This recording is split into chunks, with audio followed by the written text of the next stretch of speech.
नमस्कार, one India Hindi में आपका स्वागत है। पश्चिम बंगाल में अगले साल होने वाले विधानसभा चुनाव से पहले राजनीतिक हलचल बढ़ गई है।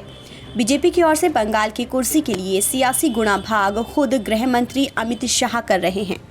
2 दिन के दौरे पर रहकर अब वो दिल्ली में हैं। लेकिन इधर बीजेपी के कुनबे को मजबूत करके गए शाह को झटका लगा है, क्योंकि सोमवार को बीजेपी सांसद सौमित्र खान की पत्नी सुजाता मंडल तृणमूल कांग्रेस में शामिल हो गई। 2 दिन पहले ही शुभेंदु अधिकारी टीएमसी छोड़कर बीजेपी में शामिल हुए थे। सौमित्र खान बंगाल में बीजेपी युवा मोर्चा के अध्यक्ष भी हैं। टीएमसी में शामिल होते समय सुजाता मंडल के साथ तृणमूल सांसद सौगत रॉय और प्रवक्ता कुणाल घोष भी मौजूद थे। सुजाता ने इस मौके पर आरोप लगाया कि बीजेपी अब अवसरवादियों और दागियों की पार्टी बन गई है। उन्होंने कहा कि मैंने राज्य में पार्टी को आगे बढ़ाने का काम किया था, लेकिन अब बीजेपी में कोई सम्मान नहीं है।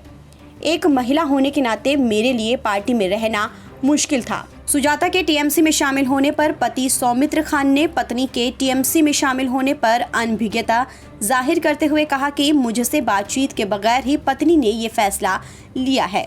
सौमित्र पश्चिम बंगाल की विष्णुपुर लोकसभा सीट से बीजेपी के टिकट पर सांसद हैं।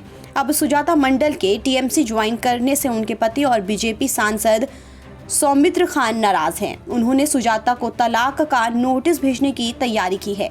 इसके साथ ही सुजाता के घर की सुरक्षा में लगे जवानों को भी हटा दिया गया है।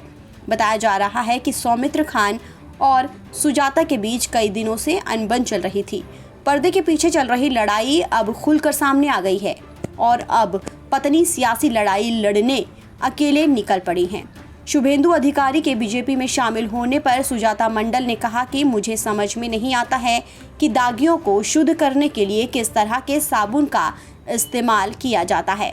हमने पार्टी के लिए लड़ाई लड़ी, ये सोचकर कि ये मेरी जिंदगी का आखिरी दिन हो सकता है। अब हम ममता बनर्जी के नेतृत्व में लड़ेंगे। बीजेपी पर तंज कसते हुए सुजाता मंडल ने कहा कि पश्चिम बंगाल में अभी ही बीजेपी में मुख्यमंत्री पद के 6 दावेदार और डिप्टी सीएम पद के 13 दावेदार हैं। नरेंद्र मोदी पीएम हैं और वो पीएम ही रहेंगे। वो सीएम प्रत्याशी नहीं हैं। जब हम उनसे नेतृत्व के बारे में पूछते हैं तो कोई जवाब नहीं मिलता है।